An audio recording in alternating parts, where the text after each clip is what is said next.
শ্যামকানু মহন্তই পুনৰ Facebook post কৰিছে যে মই আহি আছো ৰাইজ। তেওঁ VVIP মানে তেওঁৰ নিজৰ ইচ্ছামতে দি আহিব, তেওঁৰ ইচ্ছা নহলে তেওঁ আত্মগোপন কৰি থাকিব, চৰকাৰে তেওঁক ধৰিব নোৱাৰে। সিদ্ধাৰ্থ শৰ্মা ফেচবুকত পোষ্ট লিখি থাকিব পাৰে, শ্যামকানু মহন্তই ফেচবুকত পোষ্ট লিখি থাকিব পাৰে। অসম আৰক্ষীৰ চাইবাৰ চেলটো ইমানেই দুৰ্বল নেকি তেওঁলোকৰ লোকেশ্যন ধৰা পেলাব পৰা নাই? আৰু একে সময়তে এই কথাটো প্ৰথম দিনৰ পৰাই আমি কৈ আছো যে অৰ্থনৈতিক অপৰাধৰ অনুসন্ধান হ'ব লাগে।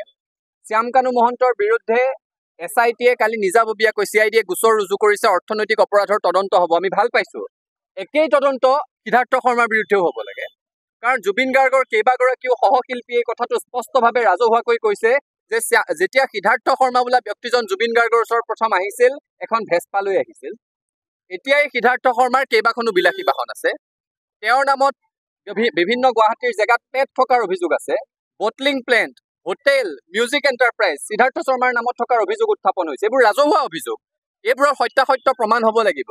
আৰু সেইকাৰণে সিদ্ধাৰ্থ শৰ্মাৰ বিৰুদ্ধেও অৰ্থনৈতিক অপৰাধ অনুসন্ধান শাখা BIO, তাৰ সমান্তৰালভাৱে টেক্সেশ্যন, ED সকলোকে লগাই দিবলৈ আমি অনুৰোধ জনাইছো।